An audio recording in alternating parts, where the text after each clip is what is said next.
11 ශ්‍රේණිය විද්‍යාව ප්‍රකාශ විද්‍යාව දෙවන කොටස.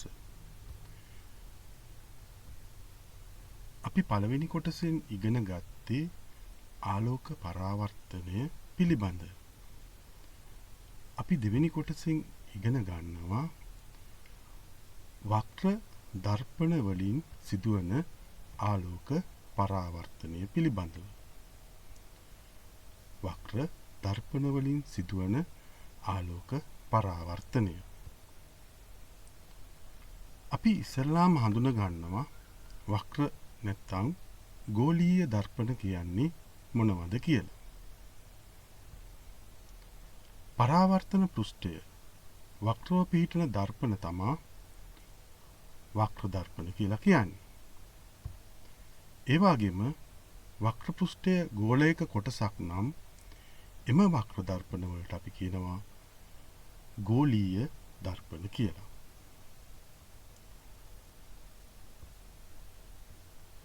ඒ වගේම වක්‍ර නැත්නම් ගෝලීය දර්පණ වර්ග දෙකක් අපි හඳුනා ගන්නවා. එකක් තමා අවතල දර්පණ. අනෙක උත්තල දර්පණ. අවතල දර්පණයක් හඳුනාගන්නේ පරාවර්තන පෘෂ්ඨය වක්‍රව ඇතුළට නෙරා තියෙන නිසා. අවතල දර්පණයක පරාවර්තන පෘෂ්ඨය වක්‍රව ඇතුළට නෙරා තියෙනවා. උත්තල දර්පණයක පරාවර්තන පෘෂ්ඨය වක්‍රව ඉදිරියට නෙරා ඇවිත් තියෙනවා. අපි බලනවා දැන් උත්තල දර්පණ භාවිතා කරන අවස්ථා මොනවද කියලා. වාහනවල පැති දර්පණ ලෙස අපි කියන්නේ පැති කණ්ණාඩි එහෙම නැත්නම් සයිඩ් කණ්ණාඩි කියලා.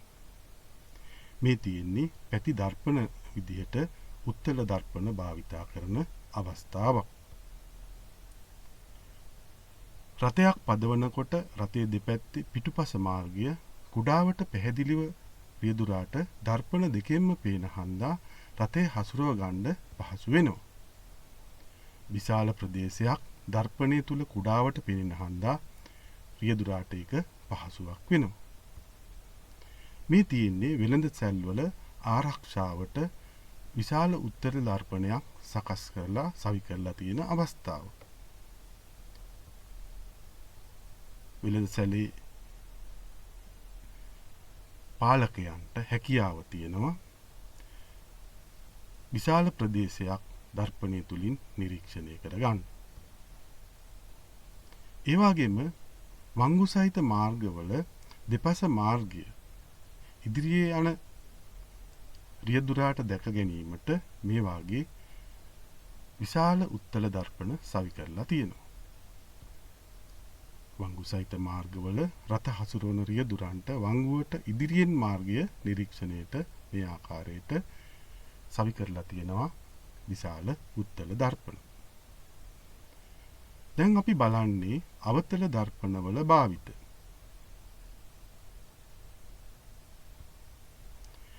දන්ත වෛද්‍යවරු රෝගීන්ගේ මුඛය පරීක්ෂා කිරීමට භාවිතා කරනවා. දන්ත වෛද්‍යවරු රෝගීන්ගේ මුඛය පරීක්ෂා කරන්න භාවිතා කරනවා. එහෙනම් මේ තියෙන්නේ දන්ත වෛද්‍යවරු මුඛය පරීක්ෂා කරන්න භාවිතා කරන අවස්ථාවක්. අවතල දර්පණේ තමයි ඔය තියෙන්නේ කුඩා වෘත්තාකාර කොටසක් විදිහට. ඒ වගේම රැවුල කැපීමේදී මුහුණ බැලීමටත් යොදා ගන්නවා. උඩුකුරු විශාල ප්‍රතිබිම්බයක් පේන හන්දා මේක පහසු වෙනවා. ඒ වගේම රූපලාවන්‍ය කටයුතු වලදීත් මේ අවතල දර්පණ භාවිතා කරනවා. මේදී යොදා ගන්නේ අවතල දර්පණ වලින් වස්තුවක් විශාල වී පෙනීමේ ගුණය. අපි බලනවා ගෝලීය අවතල දර්පණයකින් වස්තුවක් විශාල වී පෙනීම හා උත්තල දර්පණ තුලින් වස්තුවක් කුඩා වී පෙනෙන්නේ කොහොමද කියලා.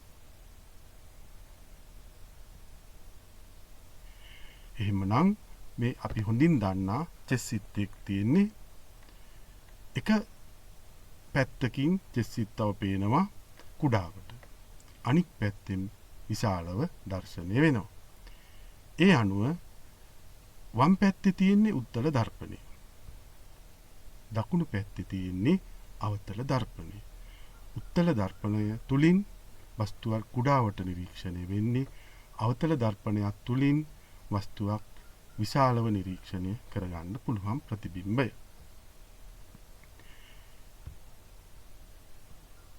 අපි හඳුනා ගන්නවා වක්‍ර දර්පණ නිරූපණය කරන ආකාර.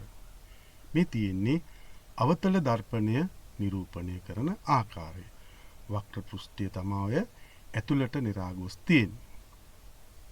පරාවර්තන පෘෂ්ඨය නැත්තම්. උත්තල දර්පණය නිරූපණය කරන ආකාරය දැන් බලනවා. මේ තියෙන්නේ උත්තල දර්පණය නිරූපණය කරන ආකාරය. එනම් පරාවර්තන පෘෂ්ඨය නැත්තම් දර්පණ පෘෂ්ඨය තියෙන්නේ පිටට නිරලා ගොස්. එනම් ඔය තියෙන්නේ උත්තල දර්පණේ හා අවතල දර්පණේ පරාවර්තන පෘෂ්ඨ දක්වා තියෙන ආකාර.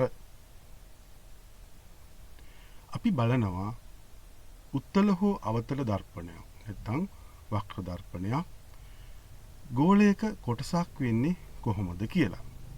අපි නිකමට සිතමු මේ කඩිර රේඛාවලින් දක්වලා තියෙන්නේ විශාල වීදුරු ගෝලයක් කියලා.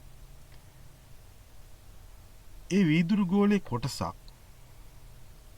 එක සුළු කොටසක් පිටපැත්තෙන් ආලේප කරනවා රසදිය වැනි උපවත් ද්‍රව්‍යයක්. එවිට ඇතුල් පැත්ත දිලිසෙනවා. මේ හේතුවෙන් නිර්මාණය කරගන්න පුළුවන් අවතල දර්පණය. මේ අවතල පෘෂ්ඨය තමයි පරාවර්තන පෘෂ්ඨය විදිහට ක්‍රියා කරන්නේ. එතකොට කේන්ද්‍රය හා දර්පණයේ මධ්‍ය ලක්ෂය යා කරන රේඛාවක් ඇන්දොත් ඒකට අපි කියන්න පුළුවන් ප්‍රධාන අක්ෂය කියලා. ඔය තියෙන්නේ වක්‍රතා කේන්ද්‍රය නැත්නම් ගෝලයේ සකස් වුණු කේන්ද්‍රය තමයි වක්‍රතා කේන්ද්‍රය වෙන්නේ. C වලින් තමයි අපි සංකේත කරන්නේ. ඒ වගේම ওই මධ්‍ය ලක්ෂය කාචේ මධ්‍ය ලක්ෂය P නැත්නම් ද්‍රවය කියලායි අපි නම් කරගන්නේ. ඒ වගේම උත්තල දර්පණ සකස් වෙලා තියෙන ආකාරයත් අපි නිරීක්ෂණය කරනවා. එහෙමනම් උත්තල දර්පණයක දිලිසෙන පෘෂ්ඨය නැත්නම් පරාවර්තන පෘෂ්ඨය දකුණු පැත්තටයි පිහිටලා තියෙන්නේ මේ රූප සටහනේ ආකාරයට. ඒකෙත් ප්‍රධාන අක්ෂය කේන්ද්‍රය හා ද්‍රවය ආකරන රේඛාවෙන් පෙන්වන්න පුළුවන්. ඔය තියෙන්නේ උත්තල පෘෂ්ඨය තමයි පරාවර්තන පෘෂ්ඨය විදිහට ක්‍රියා කරන්නේ උත්තල දර්පණයක. ඔය C වලින් හඳුන්වන වක්‍රතා කේන්ද්‍රය. ඔය P ද්‍රවය. අපි දැන් මේ කොටස් පිහිටන ආකාරයේ ඊට පස්සේ නිරීක්ෂණය කරනවා එක් පොදුවේ ගෝලීය දර්පණවල. ගෝලීය දර්පණ අයත් වන එක් ගෝලයේ කේන්ද්‍රය C දර්පණයේ වක්‍රතා කේන්ද්‍රය ලෙස හඳුන්වනවා. ගෝලීය දර්පණය අයත් වන එක් ගෝලයේ කේන්ද්‍රය වක්‍රතා කේන්ද්‍රය ලෙස හඳුන්වනවා. අපි ඒක දැනගත්තා. C වලින් තමයි සංකේත කරන්නේ. ඒ වගේම වක්‍ර දර්පණයක විවරයේ හරිමැද ලක්ෂය P නැත්නම් දර්පණයේ ද්‍රවය කියලා හඳුන්වනවා. දර්පණයක විවරයේ හරිමැද ලක්ෂය ද්‍රවය කියලායි හඳුන්වන්නේ. ඒ වගේම ද්‍රවය හා කේන්ද්‍රය C යා කරන රේඛාව. ද්‍රවය P වක්‍රතා කේන්ද්‍රය C යා කරන රේඛාව තමයි ප්‍රධාන අක්ෂය. ප්‍රධාන අක්ෂය කියලා කියන්නේ P හිදී දර්පණ පෘෂ්ඨයට අඳින ලද අභිලම්බ රේඛාව කියලා නැවත අපිට හඳුනා ගන්න පුළුවන්. ප්‍රධාන අක්ෂය කියලා කියන්නේ P හිදී දර්පණ පෘෂ්ඨයට අඳින ලද අභිලම්බ රේඛාව. අපි දැන් බලන්නේ වක්‍ර දර්පණවල නාභියේ පිහිටීම. ප්‍රධාන අක්ෂය දිගේ යන ආලෝක කිරණයක් සඳහා පතන කෝණය ශුන්‍ය වෙනවා. ඒ වගේම පරාවර්තන කෝණයත් ශුන්‍ය වෙනවා.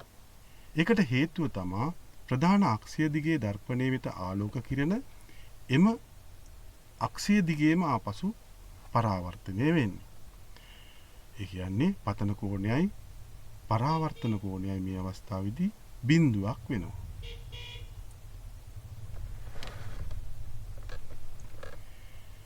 ප්‍රධාන අක්ෂයට සමාන්තර අවතල දර්පණයක් වෙත පැමිණෙන කිරණ පරාවර්තනයෙන් පසුව ප්‍රධාන අක්ෂය මත එක් ලක්ෂයකදී හමුවන ආකාරයට ගමන් කරනවා. මෙම ලක්ෂය එම කිරණ පතිත වනසේ පෘෂ්ඨයක් නැත්නම් තිරයක් ලැබුවොත් ඒ මත ඉතා දීප්ත කුඩා ආලෝක ලපයක් සෑදෙනවා. මේක අපි F ලෙස නම් කරනවා දර්පණේ නාභිය විදියටයි හඳුන්වන්නේ.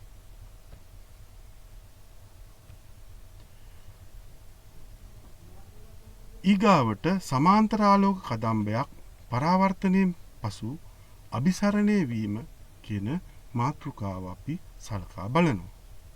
අභිසරණය කියලා කියන්නේ එකම ලක්ෂයකට එකතු වෙන ආලෝක කිරණ සම්බන්ධ.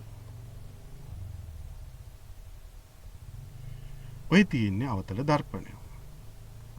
ඔය ප්‍රධාන අක්ෂය. ඒ වගේම මේ සමාන්තරව ගමන් කරන ආලෝක කිරණයක්. එක ආලෝක කිරණයක් ප්‍රධාන අක්ෂය දිගේ ගමන් කරනවා. අනෙක් ආලෝක කිරණ ප්‍රධාන අක්ෂයට ආසන්නයෙන් සමාන්තරව ගමන් කරනවා. මේවා පරාවර්තනය වෙලා නැවත හැරිලා ගමන් කරන්නේ ප්‍රධාන අක්ෂය මත තියෙන එක් ලක්ෂයක් හරහා. ඔන්න ඔය ලක්ෂය තමා දර්පණේ නාභිය කියලා කියන්නේ. එහෙනම් අභිසරණය වීමක් තමා මෙහිදී සිද්ධ වෙන්නේ. එක් ලක්ෂයකට එකතු වීමක්. ඔය ලක්ෂය අපි නාභිය කියලා සලකනවා. ඊගාවට අපි බලනවා උත්තල දර්පණේ ප්‍රධාන අක්ෂයට සමාන්තරව පැමිණෙන ආලෝක කිරණ කොහොමද හැසිරෙන්නේ කියලා. එහෙමනම් දර්පණේ මත පතිත වෙලා පරාවර්තනය වී අපසාරීව ගමන් කරනවා. කියන්නේ විසිරීලා ගමන් කරනවා. එම අපසාරී පරාවර්තන කිරණ පේන්නේ අපිට නාභියේ සිට එනවා වාගේ. කියන්නේ F කියන්නේ නාභිය. නාභියේ සිට එනවා වාගේ තමයි අපට පේන්නේ. ඔය තියෙන්නේ ඒ අවස්ථාව නිරූපණය කරලා. උත්තල දර්පණයේ තියෙනවා, ප්‍රධාන අක්ෂය තියෙනවා, ඒ වගේම P ද්‍රව්‍යය තියෙනවා, F නාභිය, C වක්‍රතා කේන්ද්‍රය. එහෙනම් සමාන්තර ආලෝක කිරණ තුනක් පැමිණෙනවා.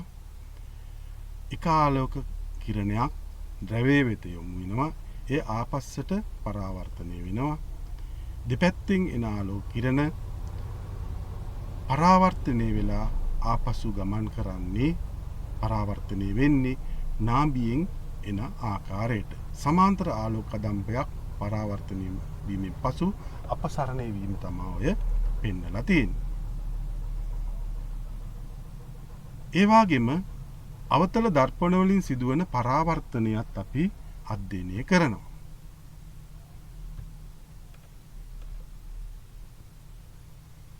ප්‍රධාන අක්ෂය දිගේ දර්පණය වෙත පැමිණෙන කිරණ පරාවර්තනය වී එම අක්ෂය දිගේම ආපසු ගමන් කරනවා.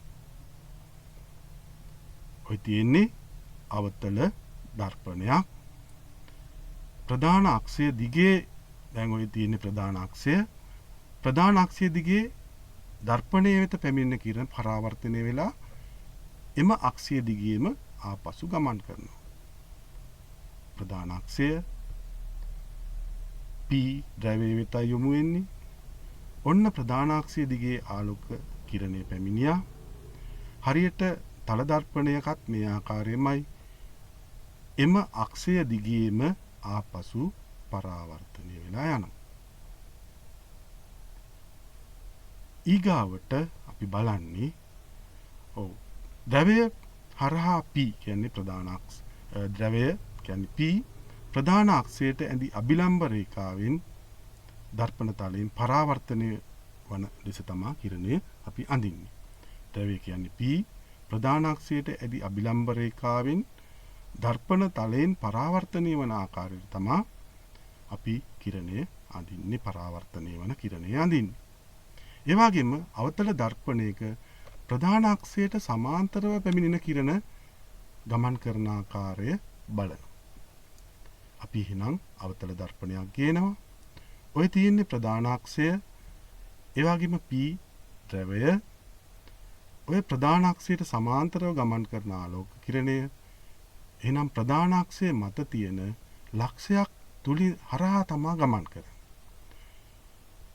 ඔන්න ඒ ලක්ෂය F ලක්ෂය, ඒ කියන්නේ පරාවර්තනය විලා නාභිය හරහා තමයි ගමන් කරන්නේ. පරාවර්තනයෙන් පස්සේ නාභිය හරහා ගමන් කරනවා.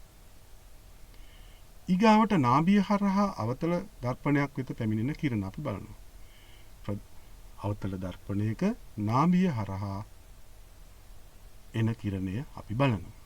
අවතල දර්පණය, ප්‍රධාන අක්ෂය, ද්‍රව්‍ය P, ඔය නාභිය. එහෙනම් නාභියටයි මේ ආලෝක කිරණය යොමු වෙන්නේ. නාභිය හරහායි අවතල දර්පණයට පතිත වෙන්නේ. ඔන්න අපි නාභිය හරහා එන කිරණය ඇඳා. ඊට පස්සේ මේ කිරණය මොකද වෙන්නේ? ප්‍රධාන අක්ෂයට සමාන්තරවයි ගමන් කරන්නේ. ප්‍රධාන අක්ෂයට සමාන්තරව ගමන් කරනවා. පරාවර්තනය වී ප්‍රධාන අක්ෂයට සමාන්තරව ගමන් කරයි. නාභිය හරහා අවතල දර්පණයක් වෙත පැමිණෙන කිරණය පරාවර්තනය වී ප්‍රධාන අක්ෂයට සමාන්තරව ගමන් කරනවා. ඒ වගේම වක්‍රතා කේන්ද්‍රය හරහා දර්පණය වෙත පැමිණෙන කිරණයක් බලනවා. අවතල දර්පණයක. මේ ආවේ අවතල දර්පණය, P ද්‍රවය, ප්‍රධාන අක්ෂය, F ලක්ෂය, නාභිය, C වක්‍රතා කේන්ද්‍රය.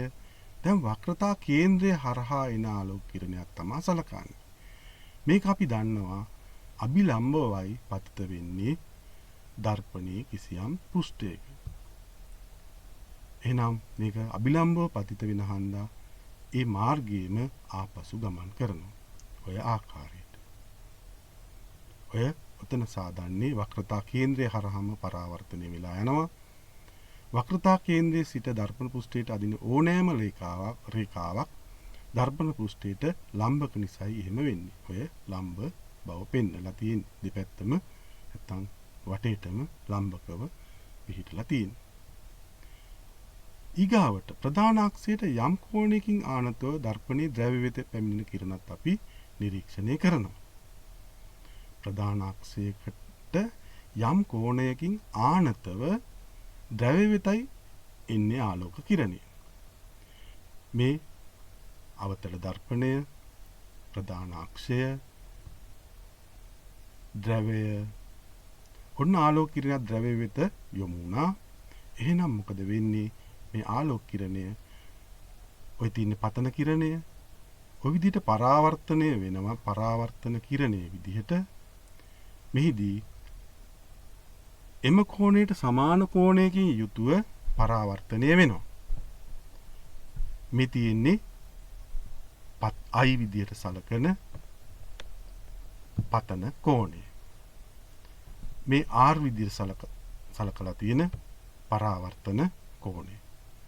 පතන කෝණය, පරාවර්තන කෝණය. මෙහිදී එහෙනම් I සමානයි R කියලා අපි දක්වලා තියෙනවා. I සමානයි R. I කියන්නේ පතන කෝණය, R කියන්නේ පරාවර්තන කෝණය. I කියන්නේ පතන කෝණය, R කියන්නේ පරාවර්තන කෝණය. අපි බලනවා වක්‍ර දර්පණ වලින් සාධන ප්‍රතිබිම්බ වල පිහිටීම නිර්මාණයට වැදගත් වන කිරණ මාර්ග ගැන. මෙහිදී අපි කිරණ මාර්ග 3ක් තමයි බහුලව යොදාගන්නේ. ඒ කිරණ අපි බොහෝ විට දැනගෙන ඉන්න ඕනේ. එක ප්‍රධාන අක්ෂය දිගේ පැමිණෙන කිරණ පරාවර්තනයෙන් පසු එම අක්ෂය දිගේම ඉවතට ගමන් කරනවා.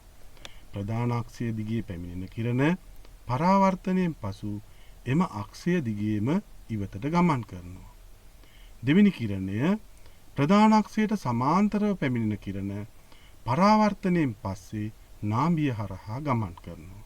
ඊගාව එක අවසානික වක්‍රතා කේන්ද්‍රය හරහා පැමිණෙන කිරණ පරාවර්තනයෙන් පසු වක්‍රතා කේන්ද්‍රය හරහාම ගමන් කරනවා.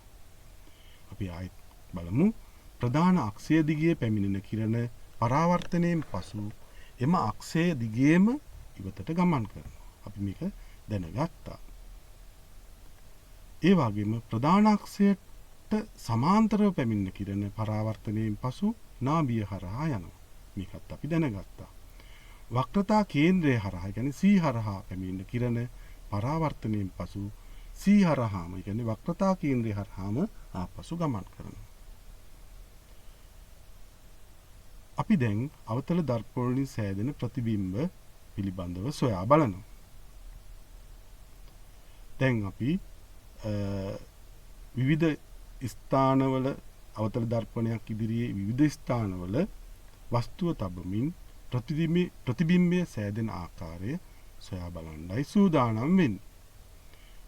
ඒ වගේම මේ අවතල දර්පණයට ආසන්නයෙන් අත තබලා නිරීක්ෂණය කරන අවස්ථාව.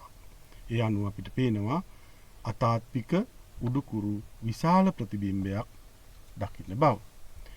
මෙතනදී අතාත්විකයි කියලා කියන්නේ සැබෑම ආලෝක කිරණ වලින් නැත්තම් එකතුවෙන් මේ ප්‍රතිබිම්බය සකස් වෙලා තියෙන්නේ. උඩුකුරු බව පේනවා, විශාල බවත් අපිට දක්නට ලැබෙනවා. නාභි දුරට වඩා අඩු දුරකින් තමයි මේ අවස්ථාවේදී අත තියලා තියෙන්නේ. මේ ක්‍රමවේදයම තමයි අපි භාවිතා කරන්නේ දන්ත වෛද්‍යවරු දත් පරීක්ෂාවටත් රූපලාවන්‍ය කටයුතු වලටත් රැවුල බෑම සඳහා අවතල දර්පණ භාවිතා කරන්නේ ඔන්න ඔය නාභි දුරට වඩා අඩු දුරකින් වස්තුව තියලා. අවතල දර්පණයක නාභි දුර සොයන්නයි දැන් මේ අවස්ථාවේදී සූදානම් වෙන්නේ. අපි අවතල දර්පණයක් විවෘත ජනේලයක් ලෙසට යොමු කරගෙන ආධාරකයක සවි කරනවා. අවතල දර්පණය විවෘත ජනේලයක් දෙසට යොමු කරගෙන ආධාරකයක සවි කරනවා. දර්පණයට ඉදිරියෙන් සුදු කඩදාසියක් වාගේ තියෙනවා. ඒක තිරයක් විදිහට අවතල දර්පණයේ සීරු මාරු කරලා ජනේලයෙන් පිටත දුරින් පිහිටි දර්ශනයක ප්‍රතිබිම්බයක් තිරේ මතට ගන්න. ප්‍රතිබිම්බය තාත්විකයි. එහෙනම් තිරේ මතට ප්‍රතිබිම්බය ලැබෙන නිසායි තාත්විකයි කියලා කියන්නේ. ඒ වගේම ඊටාම පැහැදිලි යටිකුරු ප්‍රතිබිම්බයක් තිරේ මත ලැබෙන අවස්ථාවේ මේක ඡායාරූපයක් වගේ හරි අලංකාරව පේනවා. ඊටා පැහැදිලි යටිකුරු කුඩා ප්‍රතිබිම්බයක් තිරේ මත ලැබෙන අවස්ථාවේදී තිරේ හා අවතල දර්පණය අතර දුර මැන ගන්නවා.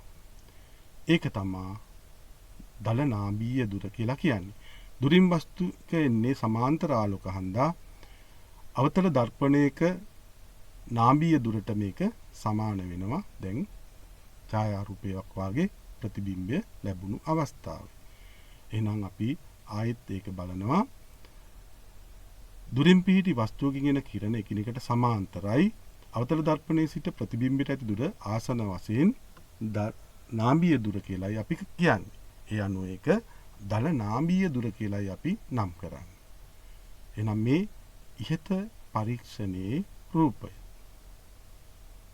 මේ තියෙන්නේ අවතල දර්පණය. මේ තියෙන්නේ තිරය මත හැතිලා තියෙන ප්‍රතිබිම්බයත් ඒ වගේම පෙන්눔 කරනවා. තිරය හා අවතල දර්පණය අතර දුර අපි මයින්නවා කිව්වා. මේක තමයි අපි නාභීය දුර, මේක දල නාභීය දුර විදිහටයි අපි සාමාන්‍යයෙන් සලකන්නේ. ඔය තියෙන්නේ ප්‍රතිබිම්බය පිහිටීම. ඊගවට අපි බලන්නේ අවතල දර්පණයක් ඉදිරියේ වස්තුවක් පිහිටන ස්ථානය අනුව ප්‍රතිබිම්බය සෑදෙන ස්ථානය, ප්‍රතිබිම්බයේ ස්වභාවය, ප්‍රතිබිම්බයේ ප්‍රමාණය කොහොමද වෙනස් වෙන්නේ කියලා සොයා බලන්න. එහිදී අපි කිරණ සටහන් යොදා ගන්නවා. මෙහිදී කිරණ සටහන් වලට පෙර අපි අවශ්‍ය ද්‍රව්‍ය කියන්නේ පරීක්ෂණයක් විදිහටයි මේක කරන්නේ. අවශ්‍ය ද්‍රව්‍ය අවතල දර්පණයක්, ආධාරකයක්, ඉටිපන්දමක්, තිරයක්. අවශ්‍ය ද්‍රව්‍ය වෙනවා අවතල දර්පණයක්, ආධාරකයක්, ඉටිපන්දමක්, තිරයක්. අපි ඉස්සෙල්ලාම අවතල දර්පණේ දලනාමීය දුර හොයා ගන්න ඕනේ. අපිට මතකයි දැන් කළ පරීක්ෂණය. ඒ වාගේ 5 ගුණයක පමණ දුරක් දර්පණයට ඉදිරියෙන් ප්‍රධාන අක්ෂයට සමීපයෙන් ඉටිපන්දම් දැල්ලක් තියෙනවා. අවතල දර්පණයේ දලනාභිය දුර වාගේ 5 ගුණයක් පමණ දුරකින් දර්පණයට ඉදිරියෙන් ප්‍රධාන අක්ෂයට ආසන්නයෙන් දැල්වූ ඉටිපන්දමක් තියෙනවා. ඒ වගේම ප්‍රධාන අක්ෂයට සමීපව ලම්බක වනසේ තිරයක් තියලා ඉටිපන්දම් දැල්ලේ තියුණු ප්‍රතිබිම්බයක් තිරය මත ලැබෙනකන් තිරය සීරුමාරු කරනවා. අපි තිරයයි සීරුමාරු කරන්නේ වස්තු දුර නැත්නම් ඉටිපන්දමේ දුරවත් දර්පණයේ පිහිටීමවත් වෙනස් කරන්නේ නැහැ. තිරය සීරුමාරු කරන්නේ. ඒක මතක තියාගන්න ඕනේ. අවතල දර්පණයට ආසන්නයේ වස්තුව ක්‍රමයෙන් ගෙන එනවා. ඒ වගේම ප්‍රතිබිම්බයේ පිහිටීමත් අපි තිරය මතින් නිරීක්ෂණය කරනවා. තිරය අපිට එහා මෙහා ගෙනහිල්ලා බලන්න වෙනවා. ඒ වගේම අවතල දර්පණයේ අසලටම ඉටිපන්දම් දැල්ල තිබ්බොත් එහෙම තිරයක් මතට ප්‍රතිබිම්බයක් ගන්න පුළුවන්ද කියලා බලනවා. අපි දන්නවා එහෙනම් ඉටිපන්දම් තිරය දැල්ල අපිට පේන්නේ අවතල දර්පණයේ තුලින් බව. එහෙනම් කීයටවත් අපට ගන්න බෑ අවතල දර්පණයක් අසලින්ම ඉටිපන්දම් දැල්ල නැත්නම් වස්තුව තියලා ඒකේ ප්‍රතිබිම්බයක් තිරයක් මතින් ගන්න බෑ. තිරයක් මතින් ලබා ගන්න බෑ. දර්පණයේ තුලින් බැලීමෙන් තමයි අපට ඉටිපන්දම් දැල්ල නිරීක්ෂණය කර හැකි වෙන්නේ. අපි දැන් වක්‍ර දර්පණ වලින් සෑදෙන ප්‍රතිබිම්බ සඳහා කිරණ සටහන් ඇඳීමේදී සැලකිය යුතු කරුණු ගැන සලකා බලනවා. දර්පණයේ ඉදිරියෙන් ඇති ලක්ෂයකින් පිටවන කිරණ දෙකක් දර්පණයෙන් පරාවර්තනය වීමෙන් පසු නැවත එම කිරණ හමුවන හෝ ආපසු දිගු කළ විට ආලෝක කිරණ හමුවන ස්ථානයේ ප්‍රතිබිම්බය පිහිටනවා කියලා අපි සලකනවා. දර්පණයේ ඉදිරියෙන් තියෙන ලක්ෂයකින් පිටවන කිරණ දෙකක්, එක ලක්ෂයකින් කිරණ දෙකක් අපි යොදා ගන්නවා. අපිට මතකයි තල දර්පණ වලත් ඒ වගේමයි කිරණ දෙකක් දර්පණයෙන් පරාවර්තනය වීමෙන් පසු නැවත එම කිරණ හමුවන හෝ ආපසු දිගු කළ ආලෝක කිරණ හමුවන ස්ථානයේ තමයි ප්‍රතිබිම්බය පිහිටනවා කියලා කියන්නේ. ඒ වගේම වස්තුවේ පාදය කියලා කියන්නේ වස්තුව පිහිටන කිසියම් පුස්තයක තියෙන තැන ප්‍රධාන අක්ෂය මත පිහිටලා තියෙනවා. වස්තුවේ පාදය ප්‍රධාන අක්ෂය මත තියලා තියෙනවා නම් එහි සිට එන කිරණ සියල්ල ප්‍රධාන අක්ෂයේ දිගේ පැමිණෙන හන්දා වස්තුවේ පාදයේ ප්‍රතිබිම්බය ප්‍රධාන අක්ෂයේ මත හැදෙනවා කියලාත් අපි හිතනවා. වස්තුවේ පාදයේ ප්‍රධාන අක්ෂය මත තියෙනවා නම් එහි සිට එන ආලෝක කිරණේ සියල්ලම එන්නේ ප්‍රධාන අක්ෂය දිගේ නිසා වස්තුවේ පාදයේ ප්‍රතිබිම්බය ප්‍රධාන අක්ෂය මතම සෑදෙනවා කියලාත් අපි සලකනවා නැත්නම් උපකල්පනය කරනවා. ප්‍රධාන අක්ෂය මත තිබූ සිරස් වස්තුවක ප්‍රතිබිම්බය එහි ප්‍රධාන අක්ෂය මතම ඒක නිසා හැදෙන්න ඕනේ.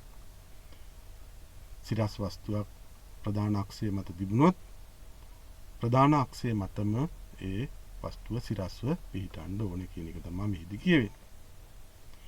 වස්තුවේ ප්‍රධාන අක්ෂය මත සිරස්ව තිබූ වස්තුවක ප්‍රතිබිම්බය සොයා ගැනීමට එහි ශීර්ෂයෙන් පිටවන කිරණ දෙකක් සඳහා පමණක් කිරණ සටහන් ඇඳීම ප්‍රමාණවත්. කියන්නේ හිසෙන් නැත්නම් ශීර්ෂයෙන් එන කිරණ දෙකක් පමණක් යොදාගෙන කිරණ සටහන් ඇඳීම ප්‍රමාණවත් කියලායි කියන්නේ. මොකද ප්‍රධාන අක්ෂය මත තියෙන වස්තුවක ප්‍රතිබිම්බය හදන්නේ, ඒ කියන්නේ පාදයේ ප්‍රතිබිම්බය හදන්නේ ප්‍රධාන අක්ෂය මත නිසා. දැන් අපි බලන්නේ කිරණ සටහන් අඳින්නයි උත්සාහය. අවතල දර්පණ වලින් සෑදෙන ප්‍රතිබිම්බ සඳහා කිරණ සටහන් ඇඳීම.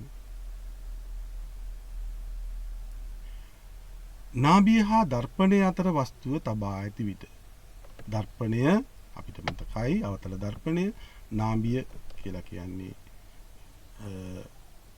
අපි දන්නවා නාභිය සොයාගත් ආකාරය. එහෙනම් නාභියයි දර්පණයයි අතරයි තියෙන්නේ මේ ආවේ අවතල දර්පණය. අපි මෙතනදී දැන් අඳිනවා තවත් ලක්ෂයක් නැත්නම් රේඛාවක් අඳිනවා. ඒ රේඛාව තමයි දර්පණ තලය කියලා කියන්නේ. මේ දැන් ආවේ ප්‍රධාන අක්ෂය. ඔය තියෙන්නේ දර්පණ තලය. දැන් දර්පණ තලයේ ඇඳීම අවශ්‍ය වෙනවා කිරණ සටහන් ඇඳීමේදී. දර්පණ තලයට තමයි අපි ආලෝක කිරණ යොමු කරන්නේ. ඔය තියෙන්නේ ප්‍රධාන අක්ෂය. දැන් එහෙනම් P කියලා කියන්නේ ද්‍රව්‍ය. ඔය F නාභිය. ඔය C වක්‍රතා කේන්ද්‍රය. දැන් අපි වස්තුව තියන්නේ දර්පණය හා නාභිය අතර. ඔන්න වස්තුව තිබ්බා. ඒක O. එහෙනම් මේක හිසෙන් පිටවන එක ආලෝක කිරණයක් අපි සලකනවා ප්‍රධාන අක්ෂයට සමාන්තරව කියලා. අපි ඒක දර්පණ තලය දක්වාම ගෙනියන්න ඕනේ. දර්පණ තලයටම ගෙනියන්න ඕනේ. එහෙනම් මේක පරාවර්තනයෙන් පස්සේ නාභිය හරහා තමයි ගමන් කරන්නේ. පරාවර්තනයෙන් පස්සේ නාභිය හරහා ගමන් කරනවා. ඒ වගේම C හරහා ගමන් කරන ආලෝක කිරණය තමයි ඊගාවේ. ඒකත් අපි අඳින්නේ දර්පණ තලයට.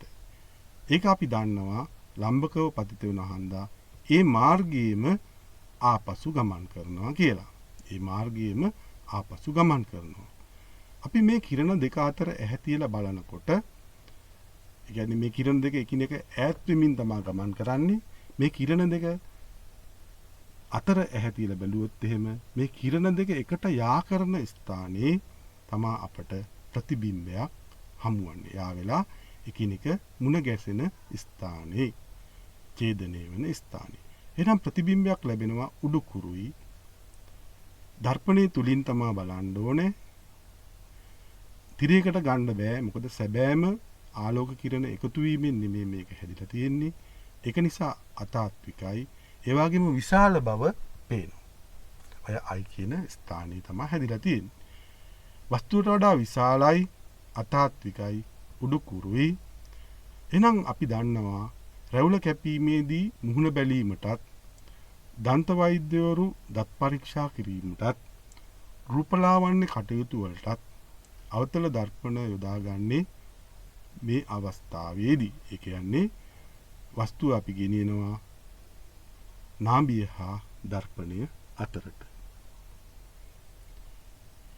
ඊගාවට නාභිය මත පීඩන වස්තුවක ප්‍රතිබිම්බයේ සෑදෙන ආකාරයයි අපි නිරීක්ෂණය කරන්නේ. මේ අවතල දර්පණය, මේ නම් දර්පණ තලය, ඔය ප්‍රධාන අක්ෂය, ඔන්න දර්පණ තලය, මේ ප්‍රධාන අක්ෂය. ඒ වගේම මේ වාගේ ලක්ෂ කීපයක් අපි දන්නවා සලකනවා. P ද්‍රවය, F කියන්නේ නාභිය, ඒ වගේම C වක්‍රතා කේන්ද්‍රය. වස්තුව පිහිටන්නේ එහෙනම් නාභිය මත. මෙහිදීත් අපි අර කිරණ දෙකම සලකනවා. ප්‍රධාන අක්ෂයට සමාන්තරව ගමන් කරන කිරණේ ඕ කියන වස්තුව තමයි තියලා තියෙන්නේ. ප්‍රධාන අක්ෂයට සමාන්තරව ගමන් කරන කිරණය පරාවර්තනය වෙලා ගමන් කරන්නේ නාභිය හරහා. නැත්නම් F හරහා ගමන් කරන්නේ. ඒ වගේම C හරහා ගමන් කරන කිරණය ඒ මාර්ගයේම පරාවර්තනය වෙනවා. අපිට බැලූ බැල්මටම පේනවා මේ කිරණ දෙක එකිනෙකට සමාන්තර බව. එහෙනම් එකිනෙකට සමාන්තර කිරණ දෙකක් නැත්නම් රේඛා දෙකක් කොහේදිවත් එකිනෙක මුණ ගැසෙන්නේ නැහැ. තාත්විකව හෝ අතාත්විකව එකතු කරගන්න අපිට බෑ. ඒ නිසා මේකේ ප්‍රධාන අක්ෂය දිගේ යන කිරණයක් අපි දන්නවා ඒ මාර්ගයේම ආපසු ගමන් කරනවා කියන්නේ. දැන් අපි දර්පණය තුලින් බැලුවොත් එහෙම වස්තුව දිහා අපිට පේනවා අති විශාල වස්තුවක්. හැබැයි හැදෙන්නේ අනන්තේ. අනන්තේ හැදෙන අති විශාල වස්තුවක් තමයි පේන්නේ. යටිකුරු වන ඊටමත් විශාල ප්‍රතිබිම්බයක් අනන්තේ ඇති වෙනවා. කියන්නේ සීමාවක් අපිට කියන්න බෑ මෙන්න මේ ස්ථානයේ හැදෙන්නේ කියලා කියන්න බෑ. අනන්ත දුරින් තමයි මේක හටගන්නේ. ඊගාවට අපි ගේනවා වස්තුව වක්‍රතා කේන්ද්‍රය හා නාභිය අතර. තව වචනකින් කියනවා නම් F හා C අතරට ගේනවා. මේ තියෙන්නේ නම් අවතල දර්පණය, දර්පණ තලය, ප්‍රධාන අක්ෂය. දර්පණ තලය, ප්‍රධාන අක්ෂය. P ද්‍රවය, F නාභිය, C වක්‍රතා කේන්ද්‍රය. දැන් වස්තුව තියන්නේ C සහ F අතර. O වස්තුව පිහිටන්නේ. ප්‍රධාන අක්ෂයට සමාන්තරව ගමන් කරන ආලෝක කිරණය දර්පණ තලයටම දික් කරනවා අපි ඉස්සල්ලා වාගේ හැමතිස්සෙම මෙහෙම කරන්න ඕනේ. ඒක F හරහායි ගමන් කරන්නේ. සමාන්තරව යන කිරණය F හරහා. ඊගාවට C ඔස්සේ ගමන් කරන ආලෝක කිරණය ඒ මාර්ගයේම ආපහු ගමන් කරනවා කියන එක අපි දන්නවා. එහෙනම් මේ කිරණ දෙක වස්තුව පිහිටි පැත්තෙම එකතු වෙනවා. ඒ වගේම ප්‍රධාන අක්ෂය දිගේ ගමන් කරන ආලෝක කිරණය ඒ මාර්ගයේම ආපසු එන හන්දා පාදයේ ප්‍රතිබිම්බයකුත් හදනවා. එහෙනම් ඔන්න ඔය වාගේ යටිකුරු ප්‍රතිබිම්බයක් ලැබෙනවා. ඒක පේනවා අපිට විශාලයි කියලා. ඒ වගේම කිරණ එකතු වෙලා සැබෑවටම එකතු වෙන හන්දා මේක තාත්විකයි කියලා තියෙනවා. එහෙනම් I ස්ථානයේ තමයි හැදිලා තියෙන්නේ. එහෙනම් ලක්ෂණ තමයි වක්‍රතා කේන්ද්‍රයට ඈතින් පිහිටනවා. වස්තුවට වඩා විශාලයි, යටිකුරුයි, තාත්විකයි. වක්‍රතා කේන්ද්‍රයට දුරින් වස්තුවට වඩා විශාල යටිකුරු තාත්වික ප්‍රතිබිම්බයක් ලැබෙනවා. දැන් අපි බලනවා වස්තුව වක්‍රතා කේන්ද්‍රය මත තිබ්බහම කොහොමද ප්‍රතිබිම්බය සකස් වෙන්නේ කියලා. මේ එහෙනම් අවතල දර්පණය, කාච දර්පණ තලය, ප්‍රධාන අක්ෂය. දර්පණ තලය, ප්‍රධාන අක්ෂය. වස්තුව වක්‍රතා කේන්ද්‍රයටයි අපි ගේන්නේ. එහෙනම් මේ තියෙන්නේ P ද්‍රවය, F නාභිය, C වක්‍රතා කේන්ද්‍රය. වක්‍රතා කේන්ද්‍රයේ මතට අපි වස්තුව අරගෙන එනවා. ප්‍රධාන අක්ෂයට සමාන්තරව ඕ කියන වස්තුවයි තියෙන්නේ. ප්‍රධාන අක්ෂයට සමාන්තරව ගමන් කරන කිරණය දර්පණය මත පතිත වෙලා F හරහා ගමන් කරනවා. ඒකත් මේ අවස්ථාවේ තියෙනවා. අපි මතක තියාගන්න ඕනේ මේ අවස්ථාවේදී දර්පණ තලයටයි ආලෝක කිරණය යොමු කරන්නේ. ඒ වගේම තමයි දැන් අපිට C හරහා යන ආලෝක කිරණයක් අඳින්න බෑ. ඒකහන්ද අපි මෙතනදී යොදාගන්නේ F හරහා ගමන් කරන ආලෝක කිරණයක්. F හරහා ගමන් කරන ආලෝක කිරණ අපි දන්නවා පරාවර්තනයෙන් පස්සේ ගමන් කරන්නේ සමාන්තරව. පරාවර්තනය වෙලා සමාන්තරව ගමන් කරනවා. පරාවර්තනය වී සමාන්තරව ගමන් කරනවා. එහෙනම් මේ කිරණ දෙකයි ප්‍රධාන අක්ෂය දිගෙත් ආලෝක කිරණයක් එනවා. ඒ ආලෝක කිරණ එනවා. ඒ ආලෝක කිරණත් නිසා පාදයේ ප්‍රතිබිම්බයක් හදනවා. ඒ අනුව ඔය ආකාරයට යටිකුරු ප්‍රතිබිම්බයක් හැදෙනවා. මේකත් අපිට පැහැදිලිව පේනවා. වස්තුව ප්‍රමාණයටම සමානයි. තාත්විකයි කිරණ එකතු වෙලා හදන නිසා යටිකුරුයි. සීම තමයි හදන්නේ. ප්‍රතිබිම්බයේ උස වස්තුවේ උසට සමානයි. යටිකුරුයි තාත්වික ප්‍රතිබිම්බයක්. ඒ වගේම වස්තුවේ තරමටම සමානයි. වස්තුව වක්‍රතා කේන්ද්‍රයට වඩා ඈතින් තියෙනකොට කියන්නේ සීටත් වඩා දුරින් තියෙනකොට කොහොමද ප්‍රතිබිම්බය හැදෙන්නේ කියලායි දැන් අපි කිරණ සටහන් අඳින්න උත්සාහ කරන්නේ. නම් මේ අවතල දර්පණය, දර්පණ තලය, ප්‍රධාන අක්ෂය, ඒ වගේම P ද්‍රවය, F නාභිය, C වක්‍රතා කේන්ද්‍රය වස්තුව පිහිටන්නේ එහෙනම් තවත් ඈතින් ප්‍රධාන අක්ෂය මත. ප්‍රධාන අක්ෂයට සමාන්තරව ගමන් කරන ආලෝක කිරණය දර්පණ තලයට මඳිනවා.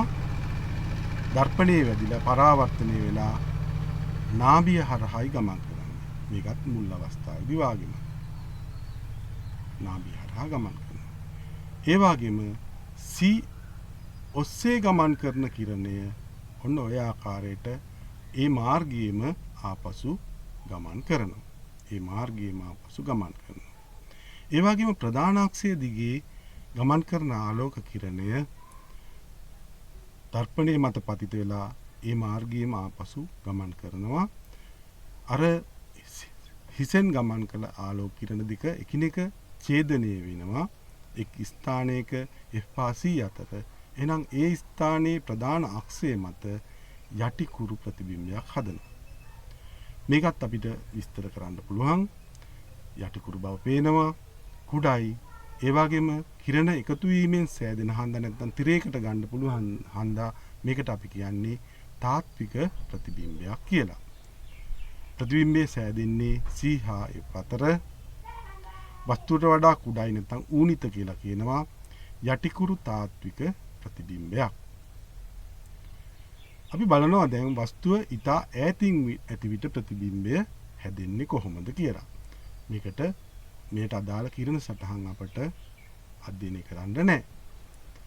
එහෙනම් අපි බලනවා නාභිය මත තමයි හැදෙන්නේ. අපි අර ජනේලයකින් අවතල දර්පණයක් වෙත ආලෝකය යොමු කරලා ජනේලයකින් දුර තියෙන වස්තුවක ආලෝකය යොමු කරලා තිරයක් මතට ප්‍රතිබිම්බය ගත් අවස්ථාව මතක් කරගන්න ඕනේ.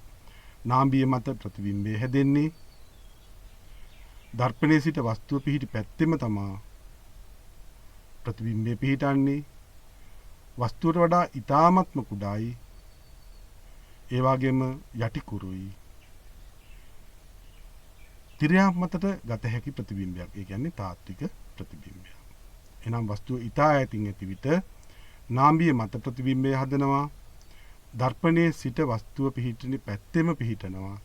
දර්පණයේ ඉඳලා වස්තුව පිහිට පැත්තෙම තමයි ප්‍රතිබිම්බය පිහිටන්නේ.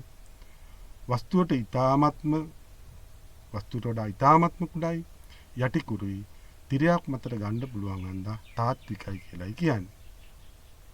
ඒ වගේම තමයි අවතල දර්පණයකින් ප්‍රතිබිම්බ සෑදෙන ආකාරය අපි වගුවකට ලබා ගන්නවා. එහෙනම් වස්තුවේ පිහිටීම, ප්‍රතිබිම්බයේ පිහිටීම, තාත්වික අතාත්වික බව, උඩුකුරු යටිකුරු බව, වස්තුවට වඩා විශාලද කුඩාද යන බව. වස්තුවේ පිහිටීම නාභි දුරට අඩු දුරකින් අපි දැන් ඉස්සෙල්ලා පෙර දැනුම මතක් කිරීමක් කරන්නේ.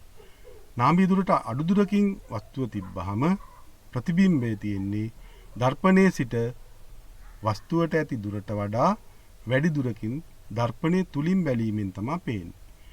දර්පණයේ සිට වස්තුවට ඇති දුරට වඩා වැඩි දුරකින් දර්පණය තුලින් බැලීමෙන් තමයි අපට පේන්නේ.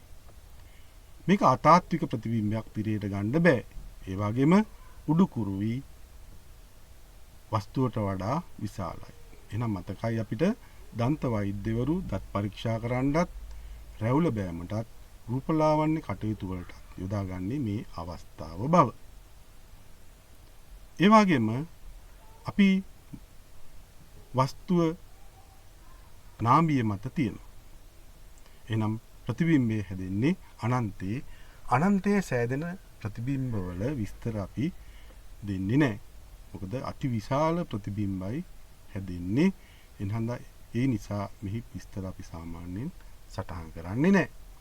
ඒ වගේම නාභි දුරට වැඩි නාභි දුර මෙන් දෙගුණයට අඩු දුරකින් අපි කියන්නේ C හා F අතර කියලා. එහෙනම් ප්‍රතිබිම්බය යනවා නාභි දුර මෙන් දෙගුණයට වැඩි දුරකට යනවා. ඒ කියන්නේ C ට ඈතට යනවා. C ට වඩා දුරට යනවා. මේක තාත්වික ප්‍රතිබිම්බයක් නිසා තිරයකට ගන්න පුළුවන්. යටි කුරුයි ඒ වගේම මේ ප්‍රතිබිම්බය විශාල එකක්. වස්තුවට වඩා විශාල ප්‍රතිබිම්බයක් තමයි අපට දක්නට ලැබෙන්නේ තිරයක් මතට ගන්න පුළුවන් ප්‍රතිබිම්බයක් විදියට. ඒ වගේම නාභිය දුරමින් දෙගුණයක් දුරින් වස්තුව පිහිටනකොට නාභිය දුරමින් දෙගුණයක් දුරකින් වස්තුව පිහිටනකොට ඒ ස්ථානයේමයි ප්‍රතිබිම්බය හැදෙන්නේ. ඒ ස්ථානයේමයි ප්‍රතිබිම්බය හැදෙන්නේ. මේකත් තාත්විකයි. ඒ වගේම යටි කුරුයි වස්තුවේ තරමටම සමානයි. වස්තුවේ තරමටම සමානයි. නාභිය දුරමින් දෙගුණයට වඩා වැඩි දුරකින් වස්තුව තිබ්බහම නාභිය දුරමින් දෙගුණයක් අතර දුරකින් තමා ප්‍රතිබිම්බය හැදෙන්නේ. තාත්වික ප්‍රතිබිම්බයක් යටි කුරුයි වස්තුවට වඩා කුඩයි. ඉතා ඈත දුරක තිබ්බොත් එහෙම වස්තුව හැදෙන්නේ ප්‍රධාන නාභියේ. මේකත් තාත්විකයි යටි කුරුයි වස්තුවට වඩා ගොඩක් කුඩා ප්‍රතිබිම්බයක්. හරි. එතකොට අවතල දර්පණයට ඉතා ඈත දුරකින් වස්තුවක් තිබ්බොත් ප්‍රධාන නාභියේ තමා ප්‍රතිබිම්බය හැදෙන්නේ. ඒකත් තාත්විකයි යටි කුරුයි වස්තුවට වඩා ගොඩක් කුඩා ප්‍රතිබිම්බයක්. දැන් අවතල දර්පණ වලින් ප්‍රතිබිම්බ සෑදෙන ආකාරය හදාarලා ඉවරයි. දැන් උත්තල දර්පණ වලින් සිදුවන පරාවර්තනයත් ප්‍රතිබිම්බ සකස් වීමත් කිරණ සටහන් ඇඳීමත් අපි සලකා බලනවා. එහෙනම් උත්තල දර්පණ වලින් සිදුවන පරාවර්තනයේදී සලකන කරුණු කීපයක් අපි බලනවා. ප්‍රධාන අක්ෂය දිගේ දර්පණය වෙත එන කිරණ පරාවර්තනය වෙලා එම අක්ෂය දිගේම ආපසු ගමන් කරනවා. මේක තල දර්පණයටත් අවතල දර්පණයටත් උත්තල දර්පණයටත් පොදු වෙලා තියෙනවා. ප්‍රධාන අක්ෂය දිගේ දර්පණය වෙත එන කිරණ පරාවර්තනය වෙලා එම අක්ෂය දිගේම ආපසු ගමන් කරනවා. එහෙනම් ඒ කිරණය සටහනයි අපි මේ අඳින්නේ. මේ එතකොට දර්පණය ආවා උත්තල දර්පණය ප්‍රධාන අක්ෂය ලැබුණා. ඊගාවට ඔය තියෙන්නේ දර්පණ තලය. P ද්‍රවය තියෙනවා. ඔය තියෙන්නේ F ලක්ෂය. ඒ වගේම වක්‍රතා කේන්ද්‍රය C. F නාභිය. එනම් ප්‍රධාන අක්ෂය දිගේ තමයි ආලෝක කිරණය. එතනින් P ට එහාට යන්න විදියක් නැහැ. නැත්නම් දර්පණයට එහාට යන්න විදියක් නැහැ. පරාවර්තන පෘෂ්ඨයේ පතිත වෙන නිසා. එහෙනම් අභිලම්බව පතිත වෙන හන්දා මේක ඒ මාර්ගයේම ආපසු ගමන් කරනවා. අභිලම්බව පතිත වෙන හන්දා ඒ මාර්ගයේම මේක ආපසු ගමන් කරනවා. ඒ වගේම ප්‍රධාන අක්ෂයට සමාන්තරව පැමිණෙන කිරණ දර්පණය මත පතිත වී අපසාරීව පරාවර්තනය වෙනවා. අපසාරීව කියලා කියන්නේ විසිරී යන ආකාරයට තමයි පරාවර්තනය වෙන්නේ. මේ ගෙනාවේ උත්තල දර්පණය ප්‍රධාන අක්ෂය F ලක්ෂය කියන්නේ නාභිය C ලක්ෂය වක්‍රතා කේන්ද්‍රය දර්පණ තලය ඔන්න සමාන්තරව එනවා ආලෝක කිරණ. මෙහිදීත් අපි දර්පණ තලයේ තමා කිරණ යොමු කරන්නේ දර්පණ තලයට විතරයි. දර්පණයේ වෙතම යොමු කරන්නේ නැහැ. එහෙනම් මේ කිරණ අපසාරීව පරාවර්තනය වෙනවා. ඔන්න ඔය ආකාරයේ විසිරීලා යන ආකාරයට පරාවර්තනය වෙනවා. හැබැයි මේ කිරණ එකතු වෙනවා වගේ පේන්නේ අපිට F මතින් එකතු වෙනවා වගේ පේන්නේ. F මතින් විසිරීලා යන ආකාරයටයි අපිට පේන්නේ. එකතු වෙන්නේ නැහැ මේ කිරණ දෙක. F මතින් විසිරී යන ආකාරයටයි දැర్శණය වෙන්නේ. එම අපසාරී කිරණ පෙන්වන්නේ දර්පණය තුල ප්‍රධාන අක්ෂය මත එක් ලක්ෂයක සිට එන්නක් මෙනි. එම ලක්ෂය තමා ඒකේ නාභිය කියලා කියන්නේ.